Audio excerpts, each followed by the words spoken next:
tardes, gente. Me vine con mi gorra a la oficina porque no tenemos internet en casa. Así que me está rompiendo, no tenemos Netflix, no tenemos nada, de nada, de nada. Y no soy tan creativo ni paciente como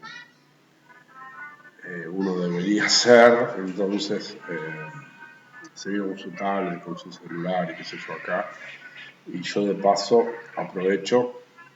Iba a hacer un escrito, pero no, tengo que tener más paciencia, porque ese escrito para presentarlo la semana que viene no es oportuno, tengo que esperar una semanita más, ¿sí? Que tengo que ir viendo cómo se van dando las cosas, y en función de eso, ver cómo lo presento, cuándo lo presento, etcétera, etcétera, etcétera. Continuando con el capítulo audiolibro, no, les quería compartir un capítulo de un libro que se llama Tratado de los Delitos y de las Penas, escrito por Beccaria, que se lo podría considerar el padre del derecho penal tal cual lo conocemos hoy, ¿no? Este libro fue escrito 25 años antes de la Revolución Francesa, ¿sí? Y sirvió de base para muchas de las cuestiones que se terminaron plasmando en el documento final de aquel acontecimiento.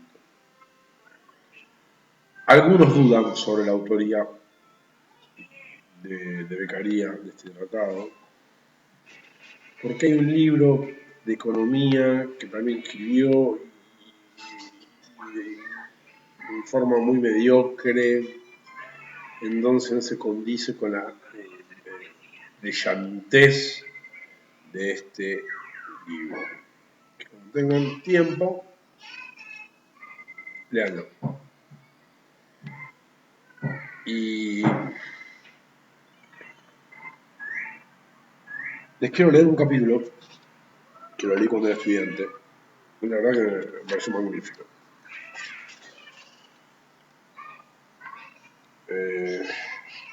Escuchan de fondo a mi gorda con sus chichitos, que los compró ella con su plata, tomando agua y viendo sus dibujitos. ¿Sí? Les digo porque está en su escritorio. Sí.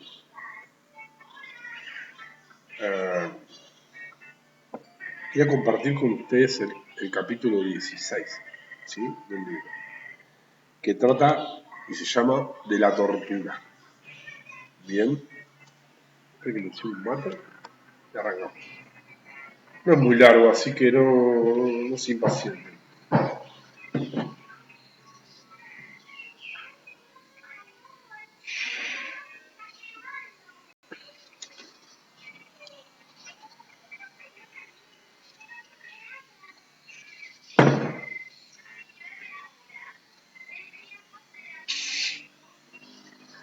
La oficina tomo mate, en casa no. En casa tomo té,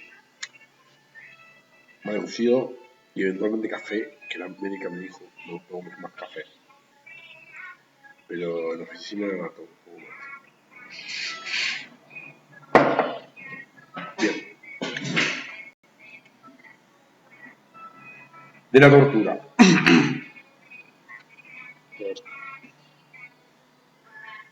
Estrella me dijo. Por acá hay un enchufe, qué sé yo, el micrófono que no está, no sé. Bueno.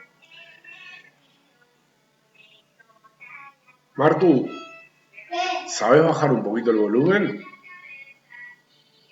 Dale. La concha. Por favor, Martu. Mar, baja un poquito, dale.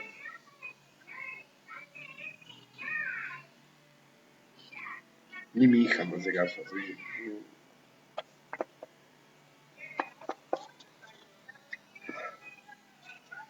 Artu, ¿bajás el volumen un poquito? ¿Sí o no? Bueno, espero que se escuche.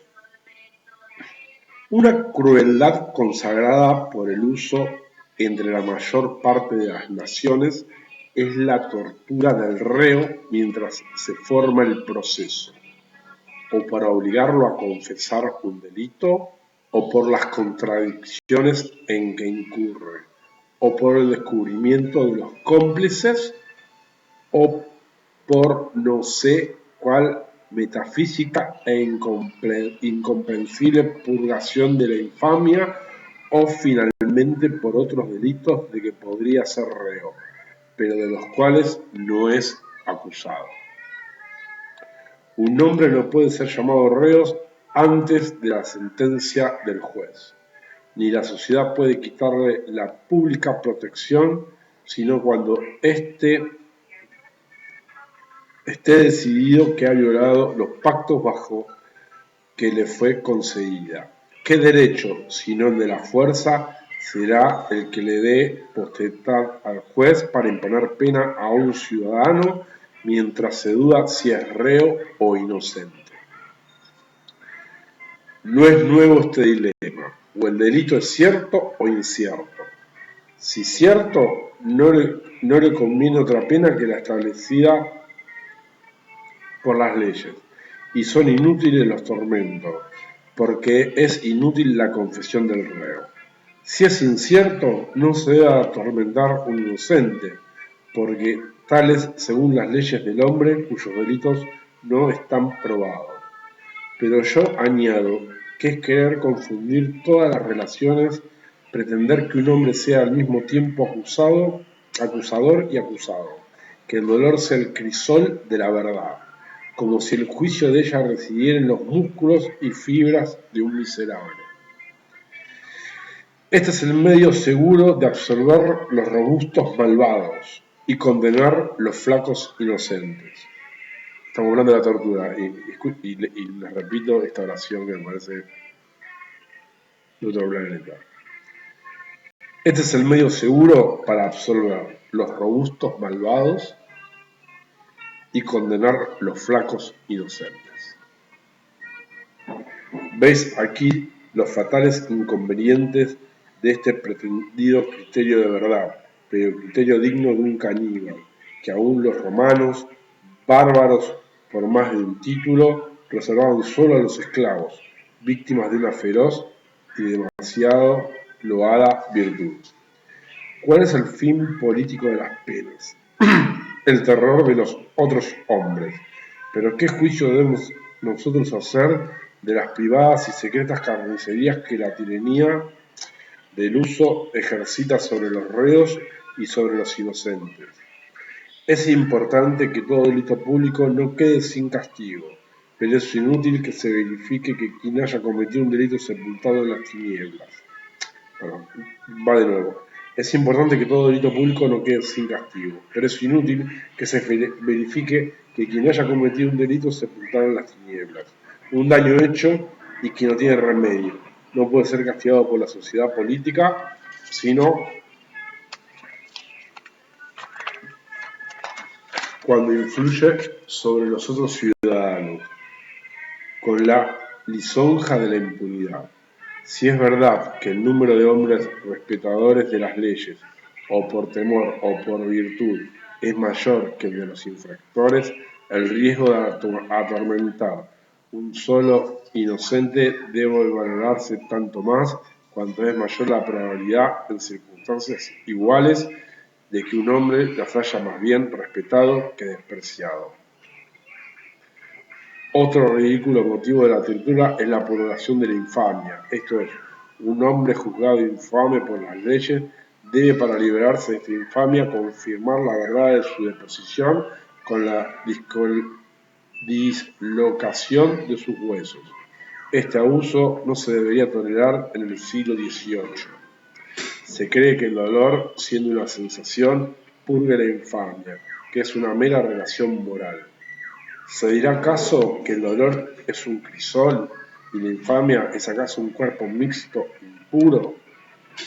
No es difícil subir al origen esta ley ridícula, porque los mismos absurdos adoptados por una nación entera tienen siempre alguna relación con otras ideas comunes y respetadas de la nación misma. Parece este uso tomado de las ideas religiosas y espirituales, que tienen tanta influencia sobre los pensamientos de los hombres, sobre las naciones y sobre los siglos.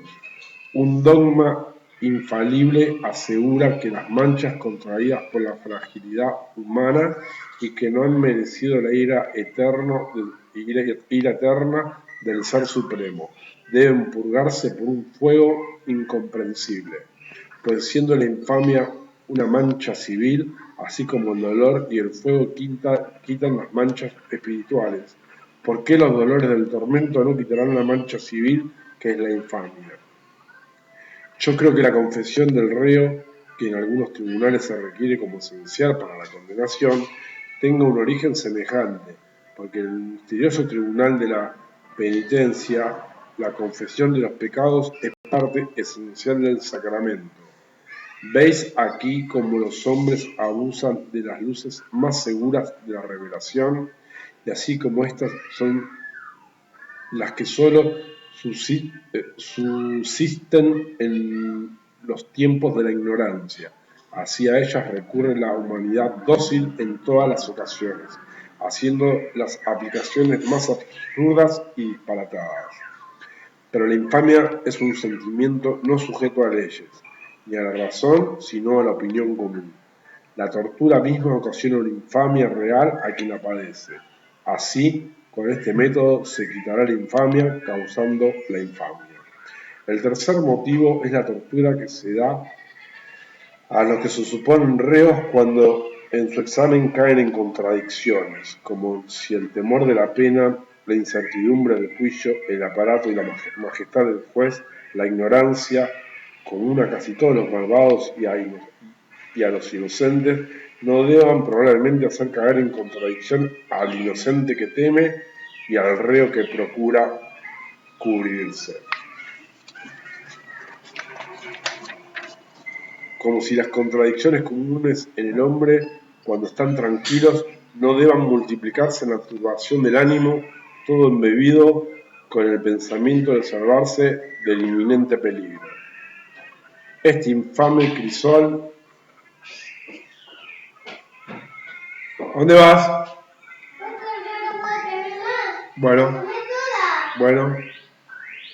Este infame crisol de la verdad es un monumento aún de la antigua y bárbara legislación, cuando se llamaban juicios de Dios las pruebas del fuego y del agua hirviendo, y la incierta suerte de las armas, como si los eslabones de la eterna cadena que tiene su origen en el seno de la primera causa debiesen a cada momento desordenarse y desenlazarse por frívolos establecimientos humanos.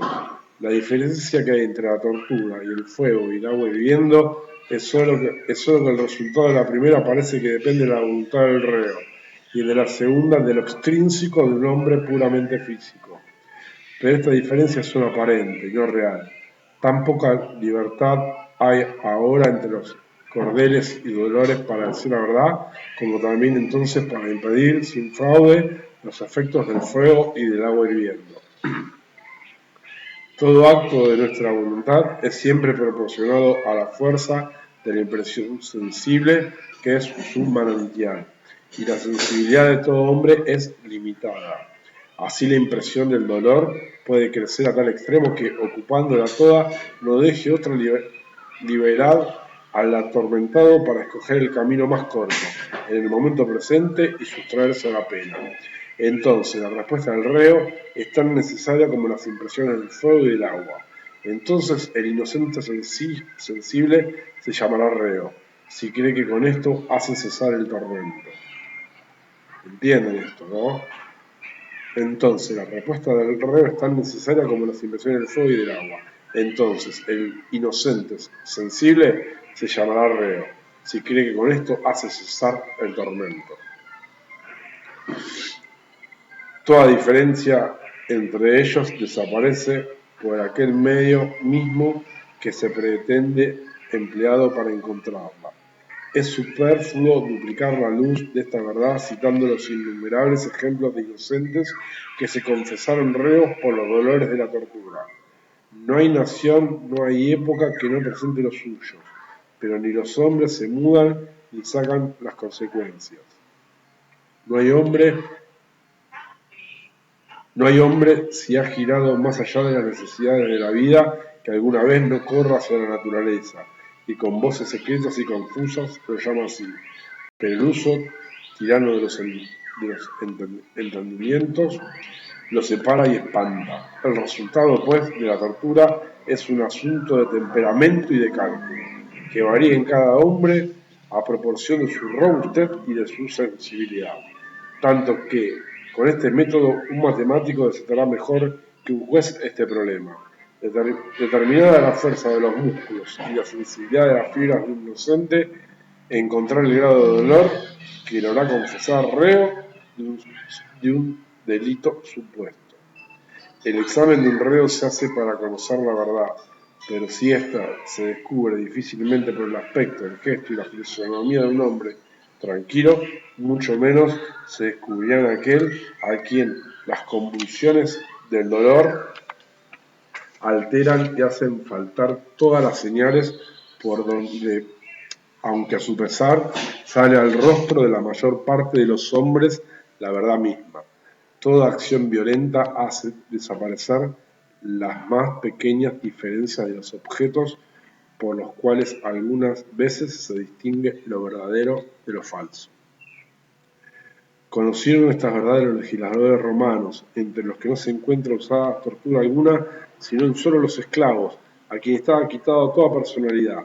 Las ha conocido la Inglaterra, nación donde la gloria de las letras, la superioridad del comercio y de las riquezas, el poder que a esto es consiguiente, y los ejemplos de virtud y de valor no dejan dudar de la bondad de las leyes. La tortura ha sido abolida en Suecia, abolida de uno de los más sabios monarcas de la Europa, que colocando sobre el trono la filosofía, legislador amigo de sus vasallos, los ha hecho iguales y libres en la dependencia de las leyes, que es la sola igualdad y libertad que pueden los hombres racionales pretender en las presentes combinaciones de las cosas. No han creído necesarias las torturas las leyes de los ejércitos, compuestos por la mayor parte de las naciones, y que, por esta razón, parece debería servir en ellos más que en cualquier otro estamento. Cosa extraña para quien no considera cuán grande es la tiranía del uso, que las leyes pacíficas deben aprender el más humano método de juzgar los ánimos endurecidos por los estragos y la sangre. Martina, estás con la silla en la pared, por favor, te lo pido. Es verdad, finalmente ha sido conocida, aunque confusamente, de aquellos mismos que más se alejan de ella. No vale la confesión dictada durante la tortura si no se confirma con juramento después de haber cesado esta. Pero si el reo no confirma lo que allí dijo, es atormentado de nuevo. Algunas de las naciones y algunos doctores no permiten esta infame repetición más que 3 veces. Otras naciones y otros doctores la dejan al arbitrio del juez. De manera que puestos dos hombres igualmente inocentes o igualmente reos, el robusto y esforzado será absuelto y el flaco y tímido condenado.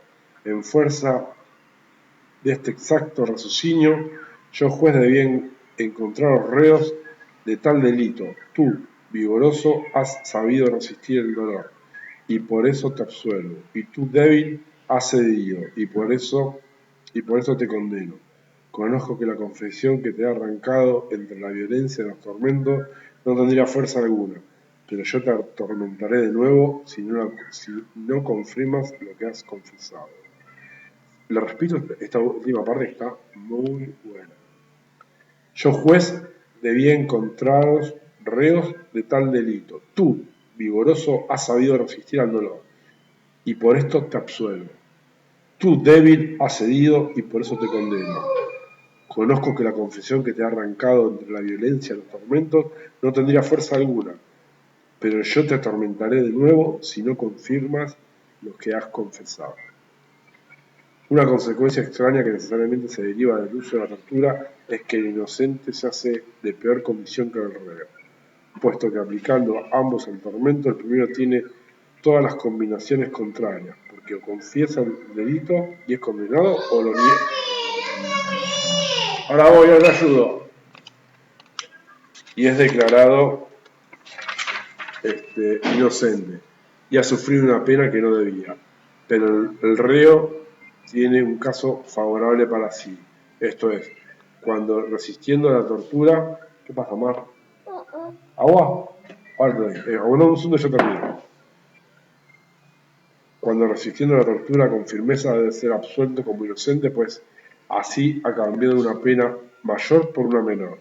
Luego el inocente siempre debe perder y el culpable puede ganar. Repito, luego el inocente siempre debe perder.